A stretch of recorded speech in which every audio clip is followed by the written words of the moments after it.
ప్రహ్లాద ప్రార్థనకు సంతోషించిన శ్రీహరి ఈ విధంగా అన్నాడు: సంతోషించితి నీ చరిత్రమునకున్ సద్భద్రమౌగాక, నీ అంతర్వాంఛిత లాభమెల్ల కరుణాయత్తుండనై ఇచ్చెదన్. చింతంచెందకు భక్త కామదుడునే సిద్ధంబు దుర్యోక్యుడన్, జంతుశ్రేణికి నన్ను చూచిన పునర్జన్మంబు లేదు అర్భకా. నాయనా ప్రహ్లాదా, నిన్ను చూస్తే నాకు చాలా ఆనందంగా ఉంది. నీ భక్తితత్వానికి భద్రం కలుగుతుంది, నీకు శుభం కలుగుతుంది. నేను భక్తుల కోరికలు తీర్చేవాణ్ణే. నీవు నీ మనస్సులో కోరుకున్న వరమును తప్పకుండా ప్రసాదిస్తాను. దిగులు పడకు. నేను చూడసఖ్యం కాని వాణ్ణి నిజమే, కానీ నన్ను ఒకసారి చూస్తే చాలు, ప్రాణకోటికి పునర్జన్మ అంటూ ఉండదు. నేను సకల శుభప్రదాతను. నన్ను సాధువులు విద్వాంసులు ఎన్నో కోరికలు కోరుతుంటారు. వత్సా, నీవు కూడా ఏదైనా కోరుకో, తప్పకుండా ఇస్తాను. అప్పుడు ప్రహ్లాదుడు జితేంద్రియుల్లో అగ్రగణ్యుడు కాబట్టి భక్తి యోగానికి కోరికలు ఆటంకమని నిశ్చయించుకుని స్వామితో ఈ విధంగా అన్నాడు: ప్రభూ, పుట్టుక నుంచి కామాది అనుభవాలలో ఆసక్తి ఉన్న నాకు వరాలిస్తానని పరీక్షిస్తున్నావా? సంసార బీజములైన కామములు హృదయ గ్రంథులు. అటువంటి కామములకు భయపడి నేను మోక్షకామినై క్షేమాన్ని కోరి నియమవంతుడినై నీ సన్నిధికి వచ్చాను. కోరికలు, ఇంద్రియాలు, మనస్సు, శరీరం, ధైర్యం, బుద్ధి, ప్రాణం, ధర్మం, లజ్జ, స్మరణం, సిరి సంపదలు, తేజో విశేషాలు సమస్తం నశించేవే. ఇది సత్యం.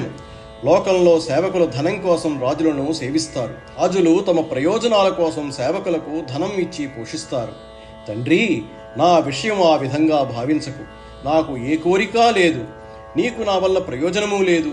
అయినా నీవు నాకు వరప్రదానం చెయ్యాలనుకుంటే కామములు వృద్ధి పొందని వరమును దయతో ప్రసాదించు స్వామి.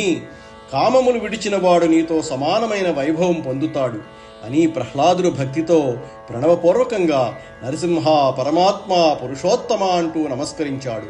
అప్పుడు నరహరి ఈ విధంగా పలికాడు: నీ ఎట్టి సుజ్ఞాన నిపుణులు ఏకాంతులు కోర్కులు నాయందు కోరనల్లరు.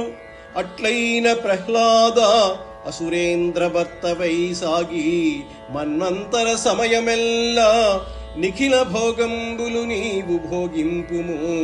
కళ్యాణ బుద్ధి నా కథలు వినుము.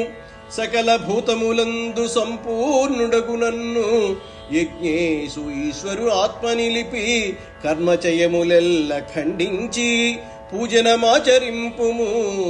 ఈశ్వరార్పణముగా భోగముల నశించున్ పుణ్యంబు వ్రతములన్ పాప సంచయములు పాయు నిన్ను. ప్రహ్లాదా, నీ వంటి జ్ఞాన సంపన్నులు, ఏకాంతవాసులు ఎటువంటి కోరిక కోరరు. అయినా కూడా నీవు దానవనాథుడివై మన్వంతరకాలం సకల భోగాలు అనుభవించు. శుభప్రదమైన బుద్ధితో నా గాథలు విను.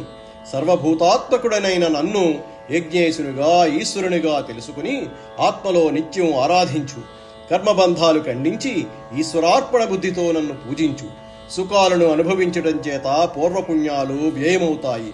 వ్రతాల వల్ల పాపాలు తొలగిపోతాయి.